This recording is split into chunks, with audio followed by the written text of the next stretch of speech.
Hello everyone, welcome back to my channel. This is Priyanka. तो हाजिर हूँ मैं आपके सामने एक बार फिर से एक नया टॉपिक लेके, जो कि है हमारी एनसीईआरटी किताब से कहानी सपेरों की।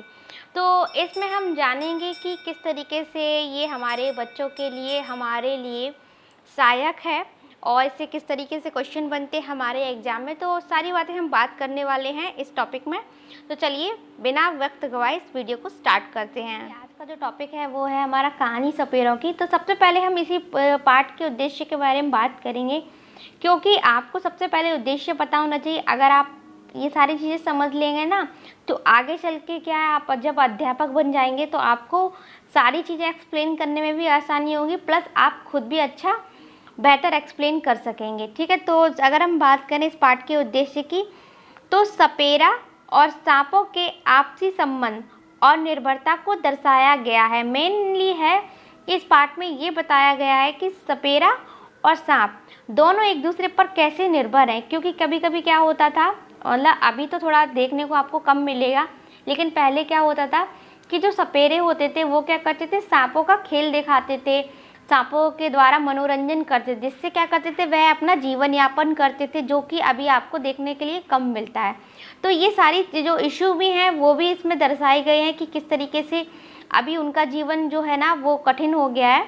और सेकंड पॉइंट की अगर हम बात करें तो हमें जानवरों के प्रति क्रूर व्यवहार नहीं रखना चाहिए, ना ही उन्हें सताना चाहिए। ठीक है, सांप की अगर हम बात करें तो हमारे देश में पाए जाने वाले सांपों में से केवल 4 तरीके के सांप ही जहरीले होते हैं। वो हैं नंबर 1 नाग, कुकुरैत, दुबैया एंड अफाई। यही सीक्वेंस आपके सेम सी टेट में पूछा गया था कि जो सांप के जहरीले होते हैं तो उनका हमें सीक्वेंस बताना था। तो याद रखना आपको ये सीक्वेंस, ये भी हमारे एनसीईआरटी किताब का ही है।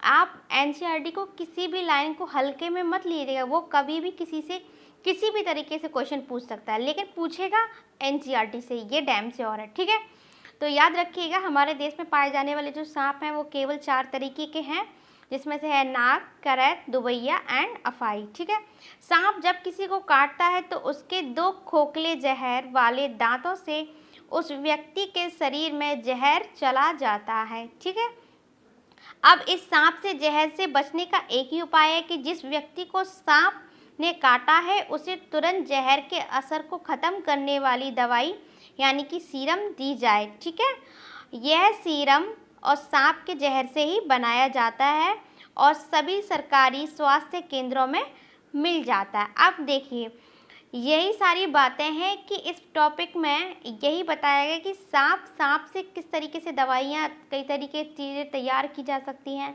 और किस तरीके से हमारे जो सपेरे हैं वो अपना जीवन यापन किस तरीके से करते हैं। ठीक है, अब इसमें कई तरीके क्या होती है, कई नृत्य कलाएँ भी होती हैं हमारे जो राजस्थान में है। आपने देखा होगा एक नृत्य शैली है, वो भी हम जानेंगे वीडियो के लास्ट में कि क्या है वो नृत्य शैली और वो कैसे हमारे एग्जाम में पूछी जाती है। ठीक है, तो चलिए बजाते हैं, बीन बजाते हैं और वह अपने मनोरंजन के लिए क्या करते हैं, बीन पार्टी के बाजे बजाते हैं। ठीक है, अब यहाँ से क्वेश्चन बन जाएगा, बीन जो पार्टी के जो बाजे होते हैं, यानी कि जो बीन बनी होती है वह किस तरीके से बनी होती है। तो बीन, तूमा, खजरी और ढोल के अलावा बाकी तीनों बाजे सूखी लौकी से बनाए जाते हैं। अब आपके क्वेश्चन अगर आ जाए कि ये किस तरीके से बनाई जाती है, तो आप कह सकते हैं जो बीन, तुमा, जो खंजरी होती है वह क्या सूखी लौकी से बनाए जाते हैं। तो आपको ये भी पॉइंट ध्यान में रखनी है। तो बीन पार्टी बेसिकली क्या करते थे, ये लोग अपने साथियों के साथ मिलकर मतलब इंजॉयमेंट करते थे। ये भी क्या है, हमारे सपेरों की एक ज़िंदगी के बारे में इन्होंने दर्शाया गया है, किस तरीके से अपना मनोरंजन करते थे। तो ये सारी चीज़ें हैं इस पाठ में बताई गई हैं हमारे एनसीईआरटी में। जैसे कि आप ये देख सकते हैं, ये एक दृश्य है, हमारी बुक में ही दिया गया है। इस तरीके से ये लोग क्या करते थे, अपने मनोरंजन के लिए बीन पार्टी के बाजे मतलब मनोरंजन किया करते थे। ठीक है, तो ये भी एक दृश्य है हमारी बीन पार्टी का। किसान के मित्र होते हैं। ठीक है, आप बच्चों को ऐसा बता सकते हैं कि सांप किसान के मित्र होते हैं। और अगर आपके क्वेश्चन आ जाए कि निम्नलिखित में से कौन से किसान के मित्र होते हैं। तो आप ऑप्शन देख के अपने हिसाब से टिक कर दीजिएगा, ठीक है। नेक्स्ट अगर हम बात करें, अगर बच्चों से हम ये पूछें कि सांप ना हो तो खेत में फसल को चूहे से कौन बचाएगा। इस क्वेश्चन को करने से क्या होगा ना, बच्चे एनालाइज करेंगे, सोचेंगे, क्योंकि आप बच्चों के अंदर जितनी तर्क शक्ति पैदा कर सकते हैं ना, तो एक अध्यापक का शिक्षण उतना ही अच्छा माना जाता है, ठीक है।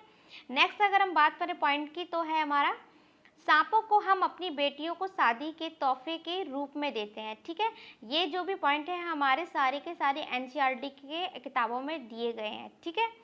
तो अगर आपके क्वेश्चन आ जाए सीटेट में कि निम्नलिखित में से कौन सा जानवर हम बेटियों के शादी के तोहफे के रूप में देते, तो हम कह सकते हैं सांप, ठीक है।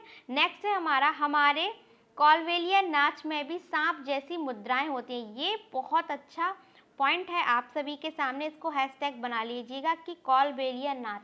अब देखिए कॉलवेलिया अगर नाच की हम बात करें तो ये कहाँ पर प्रसिद्ध है, यानी कि ये क्या है, एक तरह की नृत्य शैली है, ठीक है। अब ये नृत्य शैली है कहाँ की, ये नृत्य शैली हमारे राजस्थान की, ठीक है। तो इसमें क्या होती है, सांप जैसी मुद्राएं दिखाती हैं महिलाएं, और कई तरह की इसमें मुद्राएं होती हैं। बेसिकली एक सांपी की मुद्राएं ही होती हैं, ठीक है। तो अगर आपके क्वेश्चन आ जाए कि किस नृत्य में सांप जैसी मुद्राएं होती है, तो हमारा आंसर क्या हो जाएगा, कॉलवेलिया, ठीक है।